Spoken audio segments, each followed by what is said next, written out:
네, 안녕하세요. 오늘 지적의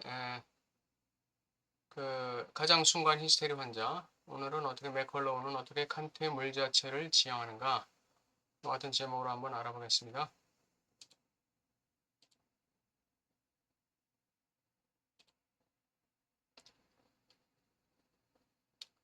급진적 선이 악으로 나타날 수 있다. 반면에 급진화되고 수정된 악, 비병리적인 악이 선으로 나타나는 경우도 있다. 그런데 이 경우 윤리에 도덕성이 개입되지 않으면 악에도 윤리성이 얼마든지 있을 수 있다. 락강의 주체의 윤리는 반드시 기독교적인 선이 개입되어야 한다. 이게 지적의 의견입니다. 왜냐하면 이 주체의 윤리에 도덕성이 개입되어 있지 않으면은 IS나 일본의 그 가미카제 특공대 같은 그런 그 자살 폭탄 또 이 전체주의에서 맹목적으로 지도자를 따르는 이런 것이 윤리가 될 수 있다는 거예요. 예, 그렇기 때문에 이 락강의 경우에 이 윤리에는 반드시 기독교적인 그 도움을 받아야 한다고 그 지적이 가장 순간 히스테리 환자에서 얘기합니다. 예, 이 급진화되고 수정된 악 이것이 선으로 윤리적 자세로 바뀌는 경우도 있어요.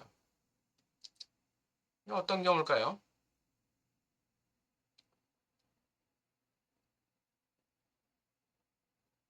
이 내 자식이 지금 중병이 들어서 지금 수술을 받아야 되는데 돈이 없어요. 그래서 엄마가 자기 몸을 팔거나 또는 이 사기를 쳐요.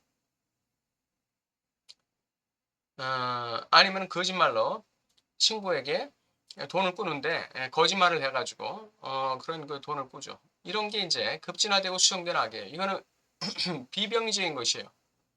병리적인 게 아니다 이거예요. 예, 이게 선으로 윤리적 자세로 바뀔 수가 있다는 거예요. 이게. 예. 콜린 맥켈로우의 여자의 집념에서 정신병 환자들을 돌보는 간호사가 직업적 의무와 환자들 중 한 명에 대한 개인적 사랑 사이에 갈등한다.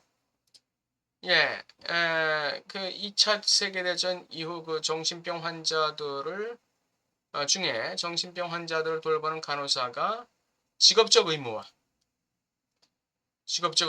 그 다음에 환자들 중 한 명에 대한 그 개인적 사랑, 요거 사이에서 갈등하는 거예요. 그녀는 결국 개인적 사랑을 포기하고 자신의 의무로 돌아간다. 간호사의 그 본업으로 의무로 돌아가는 거예요. 첩보기에 이는 가장 무미건조한 도덕주의로 보인다. 즉 사랑의 열정에 대한 의무의 승리이고 의무의 이름으로 병적인 사랑을 포기하는 것이다. 이 직업적 의무를 배제시키고 환자와 개인적 사랑에 빠지는 거 이게 이제 병적인 사랑이죠. 예. 근데 이 병적인 사랑을 결국은 포기하고 예. 다시금 그 간호사의 본업으로 본 의무로 돌아가는 걸 그냥 피상적인 도덕주의로 볼 수 있다 이거예요. 피상적인. 예. 여기서 우리는 해결의 진정한 변증법적 상황에 직면한다. 즉 사랑과 의무의 대립은 우리가 의무 자체를 사랑의 다른 이름이라고 느낄 때 지향된다. 예, 이게 뭐예요? 이게 종합이죠.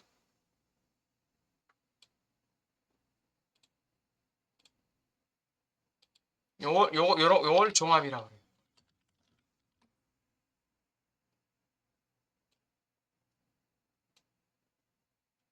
이게 종합입니다. 요 관점의 변화죠.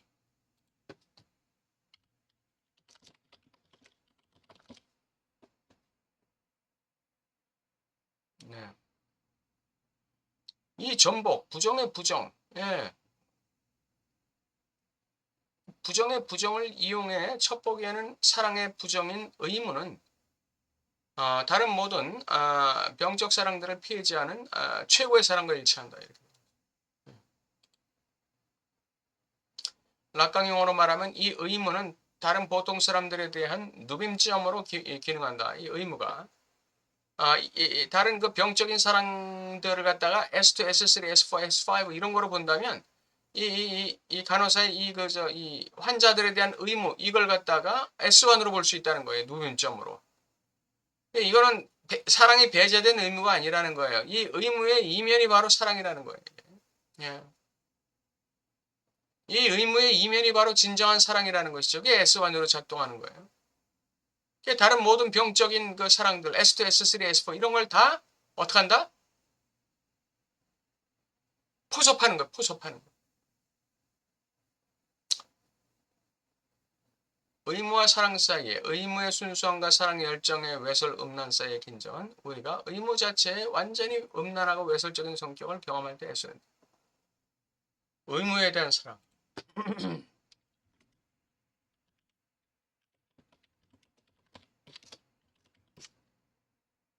이게 바로 의무의 외설성이에요.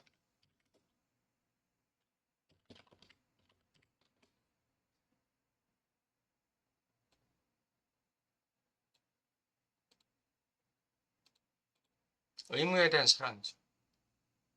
의무에 대한 의무가 아니에요. 의무에 대한 강박이 아니에요. 의무를 내가 사랑하는 거죠. 본질적인 것은 의무와 사랑 사이의 대립에 대한 외설적 강박의 자리 변화 안에 있다. 예, 외설적 강박. 이 외설적 강박이 있어야 돼요, 우리는. 뭘 하든지 외설적 강박이 있어야 돼요. 예, 공부를 하든지 연애를 하든지 뭘 가정을 돌보든지 뭘 하든지 외설적 강박이 있어요. 처음에는 의무가 순수하고 보편적인 것처럼 나타나지만 그 다음 바로 의무 자체가 가장 외설적인 강박이라는 게 드러나는 거예요. 의무 자체가 가장 외설적 강박.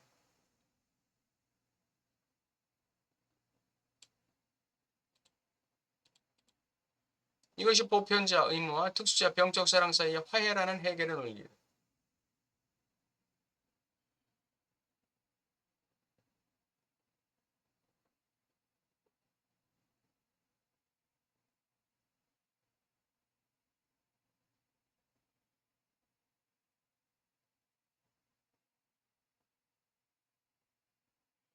여기서 보편자는 의무예요. 그냥 간호사의 자기의 이 존재적 의무죠.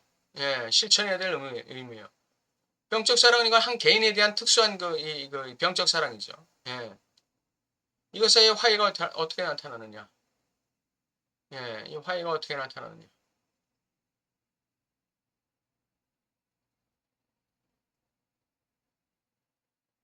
의무의, 의무의 이면을 보는 것이죠. 의무의 이면인 강박적, 외설적 강박, 즉, 그 사랑을 보는 거예요, 사랑. 예, 의무를 사랑하는 것입니다. 이게 화해예요. 락강에 따르면서는 철저한 절대적인 악의 가면이다. 사물에 의한 끔찍하고 음란한 사물에 의한 외설적 강박의 가면일 뿐이다. 예.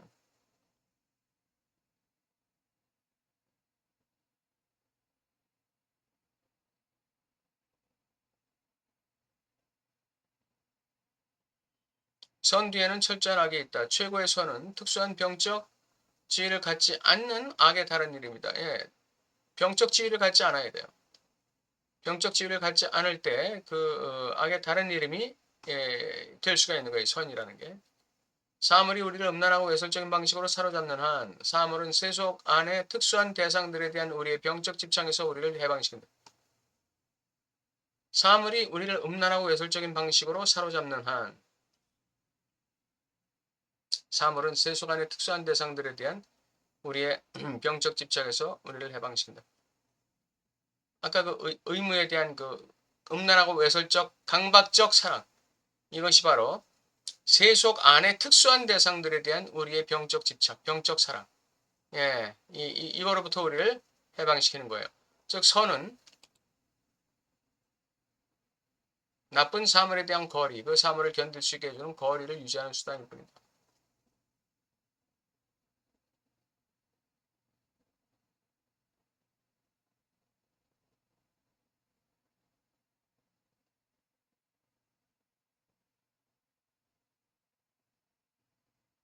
의무에 대한 강박적, 외설적 강박이 의무에 대한 외설적 강박이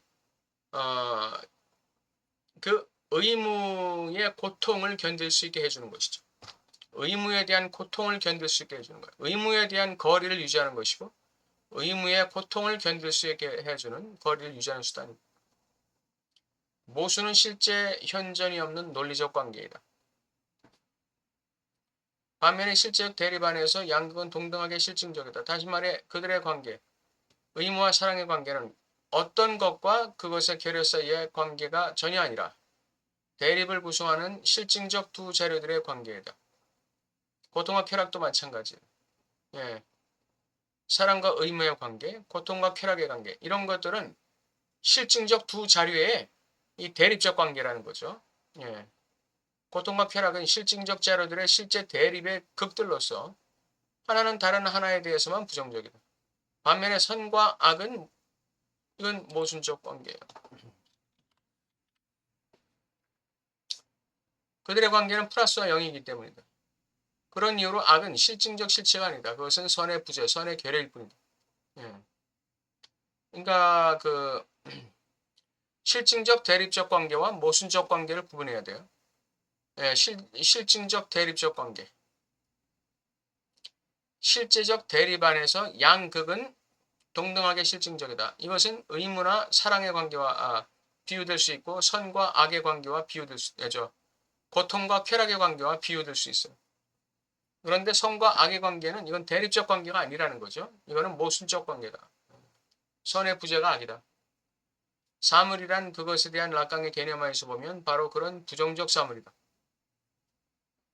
상징적 대타자 안에서 결여, 구멍을 실증화할 뿐인 역설적 사물이다. 구현된 악으로서의 사물. 이것은 쾌락 원리의 수준으로 쾌락과 고통 사이의 대립의 수준으로 축소될 수 없는 대상이다. 엄밀한 의미에서 비병적 대상이다. 그것은 비판적 단계의 칸트에서 생각할 수 없는 역설이다. 그런 이유로 그것은 사드와 함께 생각해야 하는 것이다. 이 사물의 위상이라는 게 이제 그 좀 다양해요. 예. 대타자의 그 결여, 대타자의 구멍을 막고 있는 실증화된 역설적 사물이. 다시 말하면 사물이라는 것은 대타자에게 상징적 대타자에게 결여가 있다는 걸 드러내는 것이죠. 드러내면서 막고 있는 이런 역설적 사물이라는 뜻이에요. 구현된 악으로서의 사물. 그러나 그것은 비병적 대상이에요. 구현된 악으로서의 사물은 비병적 대상이에요. 병적 대상이 아니에요. 비병적 대상이라는 얘기는 뭐죠? 추구할 수 있다는 거죠. 지향할 수 있다는 거예요. 쾌락 원리의 수준에서 쾌락과 고통 사이의 대립의 수준으로 축소될 수 없는 대상이다. 쾌락과 고통이라는 이 대립적 관계로 축소될 수 없는 대상이다. 그랬어요. 그건 뭘 얘기할까요? 쾌락과 고통 사이의 대립의 수준으로 축소될 수 없는 대상이다.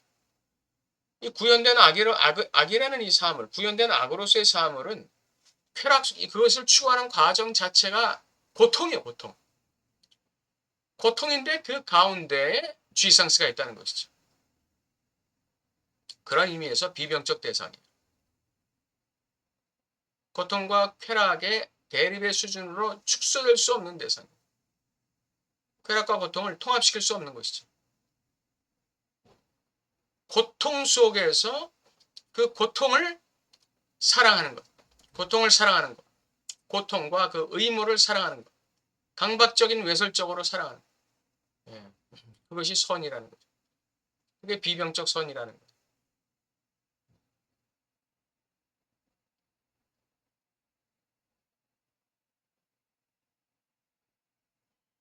해결은 어떻게 칸트의 물 자체를 지향하는가? 이게 이제 그 큰 제목이거든요. 어떻게 지향할까요? 관점의 변화를 통해서. 지향이라는, aufhebung, 지향이라는 것을 통해서. 예. 그 이면을 봄으로써. 예.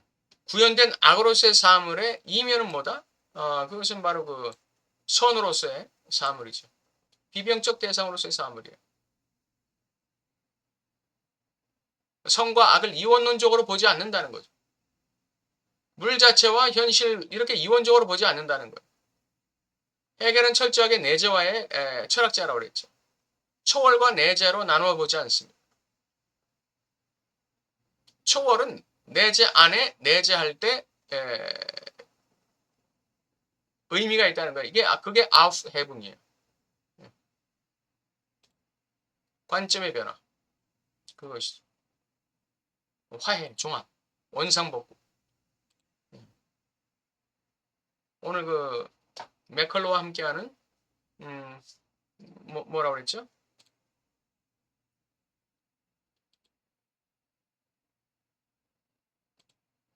아, 맥컬로. 예, 여자의 집념에서 이 정신병 환자를 돌보는 이 간호사. 예, 이 간호사의 그 의무와 사랑 사이의 갈등. 이거는 대립적 관계로 볼 수가 없다 이거죠. 일반 사람들은 대립적 관계로 보지만 헤겔은 이걸 대립적 관계로 보는 게 아니라 뭘로 본다고요? 이거를 대립 관계가 아니라 지향의 관계로 보는 것이죠. 관점 그렇게 보는 거예요. 예. 다음 시간에 뵙겠습니다.